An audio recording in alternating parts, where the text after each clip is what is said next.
Hello and welcome to a new episode on Sadhana World Foundation. As usual, we pick up a topic which is connected with our day to day experiences and see the linkage with the wisdom embedded in our ancient texts. Last week, many people in India and across the world have been consumed with the military conflict which is taking place between India and Pakistan. A few days ago, India lost a few innocent lives to an extremely barbaric act of terrorism. Government of India and the people of India wanted some action to be taken to teach a lesson to the people who are encouraging terrorism, the group of people who want to spread terror. India identified the places which are breeding terrorism in Pakistan and tried destroying them. And Pakistan retaliated, and then India was involved in a counter-offensive and defensive strategy to protect its citizens.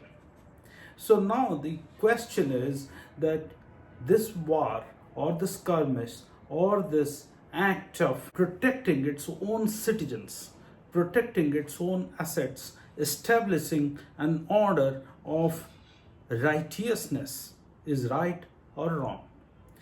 There is naturally two sets of opinions which is floating around.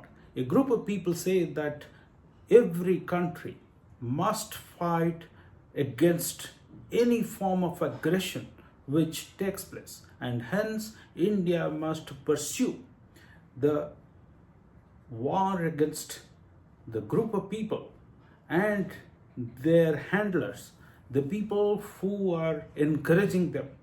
That's largely Pakistan.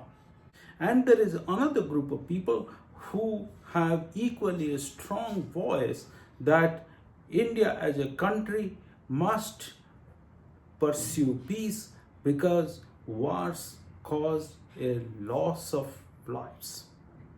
And of course, a financial loss, of course, a disturbance in the society. So, which one is the right path to take?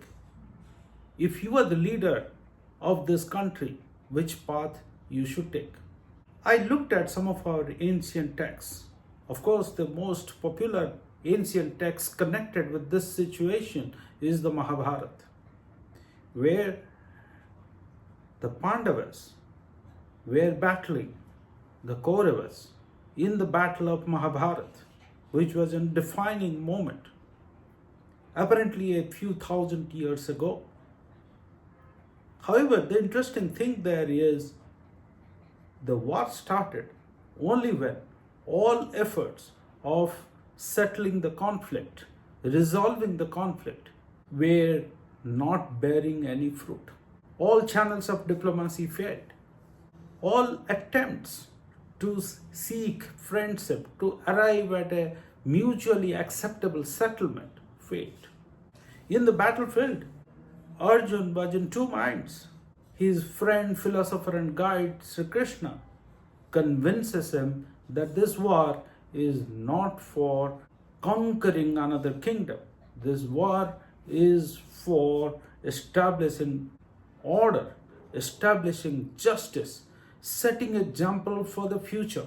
And that responsibility is fairly on the shoulders of the Pandavas. And they must fight this war, take it to the logical conclusion. It is their duty, they must do the duty without thinking of the outcome of the war. Then we think of the philosopher Sun Tzu, who has said that the war must be fought with the enemy without causing any destruction, without causing any loss of lives. You create so much of loss to the enemy that the enemy stops fighting. Sounds philosophical, but there is a way.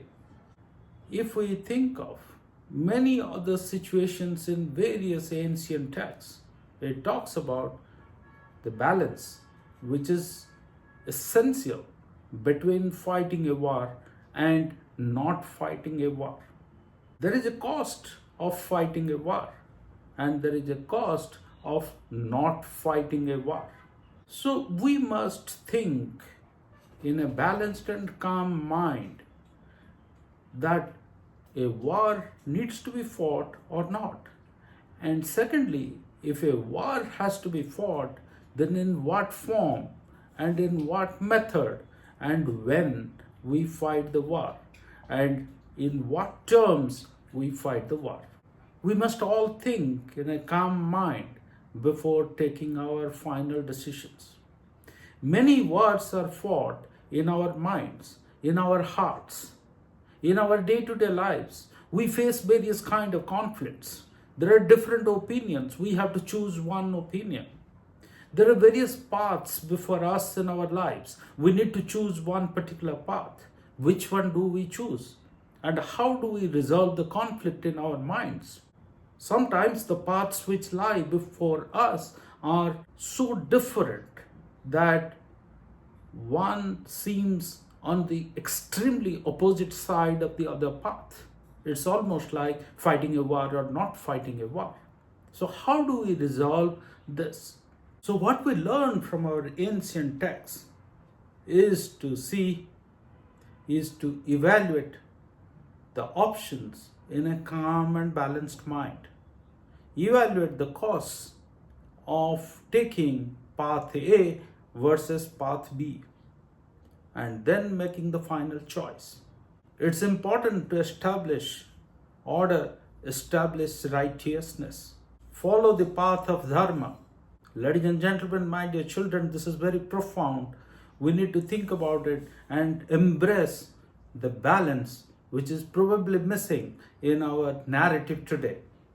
Thank you for thinking about this and spreading this thought amongst many other people.